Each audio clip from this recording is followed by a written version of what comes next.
Today, we become legends. Today's Titan Talk was another fairly light edition with mostly Q&A to go over, but there were some good questions today in my opinion, and Friday and Monday's shows will be much more action-packed with actual news and less Q&A. With Friday's show having the post-Barry God roadmap and some other spoilers going forward, and Monday's show being mostly dedicated to Barry's kit reveal, so be sure to subscribe if you want to catch my recaps of all that stuff coming soon, but let's jump in with today's recap. First up, they're aware of VGS issues like certain inputs playing the wrong lines or blocking you from moving, and they're investigating it internally. Hopefully fixes will come for that soon. Classic skin prices and chests were mentioned as the prices of classic skins went up and the chest was priced at the previous value for classic skins. This is because classic skins were discounted while chests weren't available, and they have gone back up to the normal price now and will remain that way going forward. They're still working on God Builder. It won't be in OB5, but they're aware it's fairly high priority. As mentioned in previous talks, they're adding new features to this to improve it from Smite 1 and also need console certification due to user-generated content guidelines that can delay things. They're aware of issues with the Assault team bench causing various bugs like being able to steal an ally's God or get multiple healers, and they're working on fixing this stuff.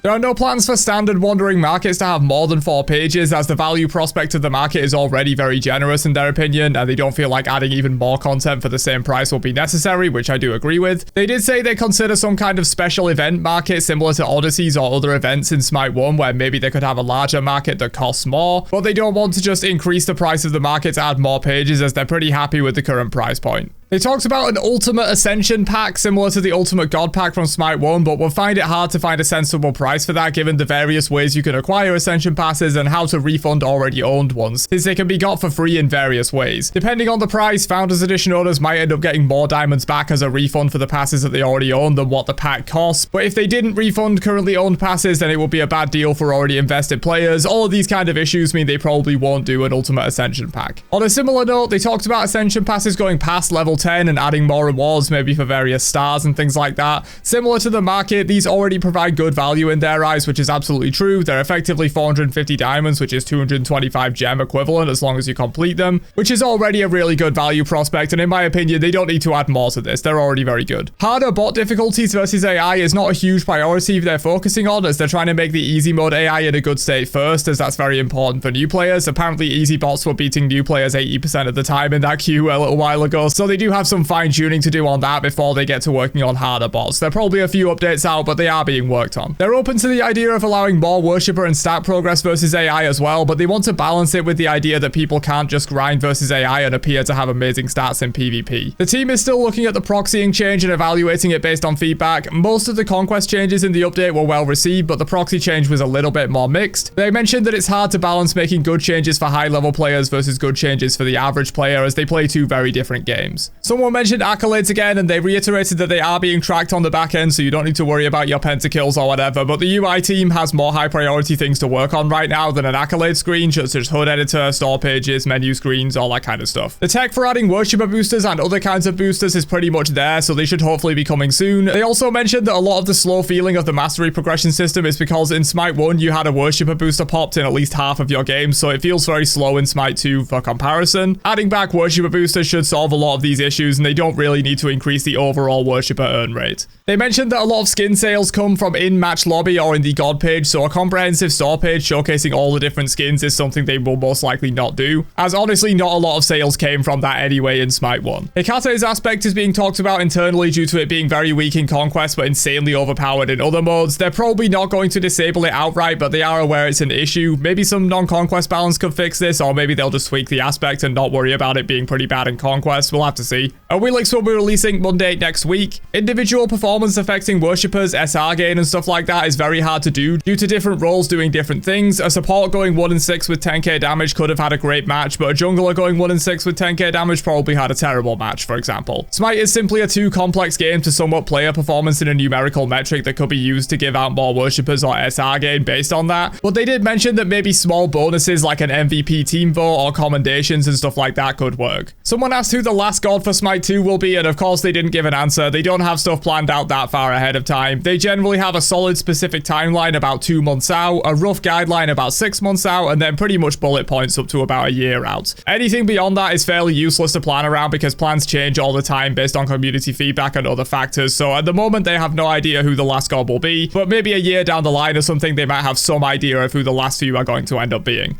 Role assignment was mentioned, with some people complaining that they get their second and third pick way more than their first. The system generally works well in their view, but it can have some oddities, like if support is your second role, you might get it more often than your first role because support is the least queued role, for example. But they think for most players it is generally working out quite well, and that's my experience as well. I queue solo jungle primary and I get them like 90% of my games. Someone mentioned ways to reward warding more, and Kilgoon said he liked the idea but not sure how they would implement it. They mentioned potentially allowing supports to buy wards for free or cheaper based on if they have a green starter, which was interesting. God aspect stats on the God page is something they're working on, but no firm ETA on when it will be in. They're aware of the feedback that Baron's ult pull strength feels very weak, and some people want it turned back to normal now that the bug is fixed with him. They're going to look at how Baron's performing, and maybe that's something they could look into. Bringing back classic tier 5 skins for legacy gems only is something they probably won't do. Each tier 5 takes so much time and unique tech that the cost of porting them over will be unviable considering how little money they would make from it, and the time spent on that will be better put towards improving the overall game and adding new content. They did mention potentially bringing over one specific form of the tier 5 without any of the crazy transformation or visual effects, but they're unsure how the community would feel on that. Personally, I'd be happy with that as a compromise, but it probably wouldn't work with some tier 5s like Ulas, for example. Let us know how you feel in the comments. Item store improvements should be coming soon. They mentioned that clicking a consumable slot to bring up the consumables will be there alongside other changes like a system that remembers what tier 3 you are buying, so you can click on a tier 1 or tier 2 you bought previously and bring up the remembered tier 3 item again for easier navigation. Someone mentioned changing the Lost Knight model in Joust, as it's basically just an Achilles skin at the moment. They haven't talked about it internally, but Kilgoon will bring it up. They mentioned persistent parties, in that when you close the game you don't leave the party. They said it's possible to change this, but the current party system doesn't allow for that, so it would take some work, but they'll ask about it. Porting limited skins to Smite 2 is on the table. They're not committed to limited skins from Smite 1 retaining their limited properties going into Smite 2, and they would just be ported as regular classic skins as it is a new game and anyone can buy them. Someone asked about minion denial such as in Dota or Deadlock, and they said they've considered it and are aware of it being a thing in other games, but they don't love it for Smite as it takes away the emphasis on fighting, which Smite is very focused on. It's also harder to follow this kind of stuff and understand why you're losing in an action setting versus top down, as you have a lot more to think about in terms of movement and camera control. So if there's too much going on, you can get a bit of information overload and miss things, which is less likely to happen in a top-down setting. So short answer, no, minion denial probably wouldn't work for Smite. There's currently not a way to enable DLSS or FSR without using TAA, so if you want to use the frame generation technologies, you will have to use TAA and can't use another anti-aliasing technique. That's just how the technology works. Someone mentioned non-god editions like Aladdin and Cthulhu, and they basically said they go on a case-by-case basis and what feels right, rather than having a strict line on what can and can't be in the game. Robin Hood and Dracula were mentioned as characters that sort of walk this line where they might fit into the game but could be a little too much. But yeah, they basically go on a case-by-case basis on what feels right for this. Multi-queue was mentioned, and they said it isn't being worked on right now but potentially in the future. And finally, buying new gods with god tokens was mentioned, and they said they're currently okay with that being the trade-off for not owning a founders pack. They mentioned that founders packs are the best single thing you can possibly buy, so if you're going to spend any money at all, getting those would be the way. But that's the recap of today's Titan Talk. Hopefully you've enjoyed, and be sure to subscribe for my future recaps coming soon, especially for Friday and Monday's talks, where we're going to be having some interesting god roadmap and Barry kit reveals. Catch you guys in another one later on. Have a great day, and peace out, you nerds.